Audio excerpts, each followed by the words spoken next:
اللهم عجل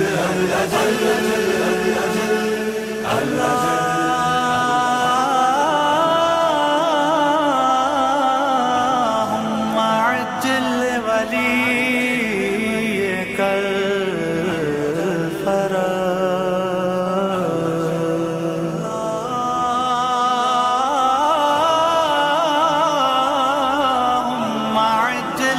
وليك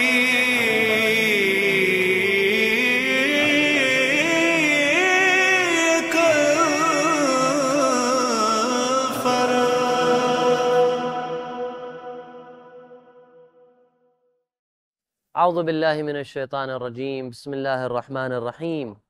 الحمد لله رب العالمين وصلى الله على محمد وآله الطاهرين واللعن على أعدائهم أجمعين إلى يوم الدين. ناظرین، جس طرح سے گزشتہ حلقات میں بھی امام زمانہ علیہ السلام سے مرتبط جو گفتگو چل رہی تھی، تو آج اب کے اس حلقے میں جو بات کریں گے وہ یہ ہے کہ امام زمانہ علیہ السلام کہ کیا حقوق ہیں کہ جن کو ادا کرنا ہمارے لیے ضروری ہے، کیونکہ جب امام ہے تو اس امام کا ہماری گردن پہ حق ہے۔ تو کیا صرف یہ کہ ان کی امامت کو ہم اپنے دل میں رکھ لیں اور اس کے اوپر اعتقاد رکھ لیں، کیا یہی ایک لوتا حق ہے؟ اس کے علاوہ کچھ نہیں، بس یہ انسان نے کر لیا تو وہ جنت کا مستحق ہو جائے گا، جس طرح سے روایات میں آیا ہے، بالکل جنت کا مستحق ہو جائے گا۔ لیکن اس امامت کے حق کی ادائیگی تب تک نہیں ہو سکتی کہ جب تک ان تمام حقوق کو نہ ادا کیا جائے کہ جو امامت کے ساتھ ہیں۔ مثال کے طور کے اوپر کیا؟ مثال کے طور کے اوپر ہمارے اوپر جو امام زمانہ علیہ السلام کا حق ہے، وہ سب سے پہلا حق کیا ہے؟ سب سے پہلا حق ہے وہ ہمارے وجود کا حق ہے۔ جو ہمارا یہ جو وجود ہے، جو خلقت ہے ہماری، یہ امام زمانہ علیہ السلام کی معرفت کے لیے۔ سورہ زاریات میں پروردگار عالم ارشاد فرماتا ہے وَمَا خَلَقْتُ الْجِنَّ وَالْإِنسَ إِلَّا لِيَعْبُدُونَ، کہ میں نے جن و انس کو خلق نہیں کیا مگر یہ کہ وہ عبادت کریں۔ تو جب ائمہ اطہار علیہ السلام سے اس کی تفسیر کو پوچھا گیا تو کیا ہے؟ تو فرمایا إِلَّا لِيَعْرِفُونَ، تاکہ وہ معرفت حاصل کریں۔ پروردگار عالم کی معرفت بغیر صاحب الزمان علیہ السلام کی جو معرفت ہے اس کے ذریعے سے حاصل ہی نہیں ہو سکتی۔ لہٰذا کہا گیا ہے کہ من مات ولم یعرف امام زمانہ میتۃ جاہلیہ، کہ اگر کوئی مر گیا اور اس نے اپنے امام زمانے کے امام کو نہیں پہچانا تو وہ کفر کی موت مرا ہے۔ جو جاہلیت ہے، اکثر لوگ اس کا ترجمہ جہالت کرتے ہیں، دونوں میں بہت فرق ہے۔ جہالت یعنی علم کا نہ ہونا، جاہلیت یعنی اسلام کا نہ ہونا۔ جاہلیت یعنی کفر۔ جاہلیت کا مطلب جہالت نہیں ہے، جاہلیت وہ زمانہ ہے کہ جو اسلام سے پہلے تھا۔ تو اب اگر کوئی جاہلیت کی موت مرے یعنی اسلام سے پہلے کی موت مرے، یعنی اسلام لایا ہی نہیں، وہ یہ میری تفسیر نہیں ہے، یہ اصول کافی میں روایت موجود ہے۔ امام صادق علیہ السلام سے جب پوچھا اسی روایت کے بارے میں کہ کیا ایسا ہے کہ من مات ولم یعرف امام زمانہ مات میتۃ جاہلیہ، کہ اگر کوئی اپنے زمانے کے امام کو پہچانے بغیر مر گیا تو وہ جاہلیت کی موت مرا؟ تو امام نے فرمایا ہاں۔ پھر امام نے خود بتایا کہ جاہلیت کا مطلب کیا ہے؟ ای کفر و نفاق و ضلال، یعنی کفر و منافقت اور گمراہی کی موت مرا ہے۔ تو امام صادق علیہ السلام نے جاہلیت کی تفسیر کیسے کی ہے؟ کفر و نفاق اور گمراہی۔ امام زمانہ علیہ السلام کی معرفت ہم پہ فرض ہے، فرض ہے۔ تو ہم اپنے اصل وجود میں ان کے مدیون ہیں۔ اگر وہ ہستیاں وجود نہ رکھتی تو ہم وجود میں نہ آتے۔ وجود یعنی ایگزسٹنس، ہمارا جو ایگزسٹنس ہے یہ مدیون ہے، یہ مدیون ہے۔ مدیون یعنی کیا؟ یعنی ان کے اوپر ڈیپینڈنٹ ہے، ہم ان کے واسطے سے ہیں، اور یہ اصل وجود میں۔ اس کے بعد ہمارے وجود کی بقا بھی انہی سے ہے، یعنی یہ جو ہم ابھی باقی ہیں یہ صرف اس وجہ سے ہے کہ وہ واسطہ بنے ہیں ان تمام فیوض الہی کا کہ جو ہم تک پہنچ رہے ہیں۔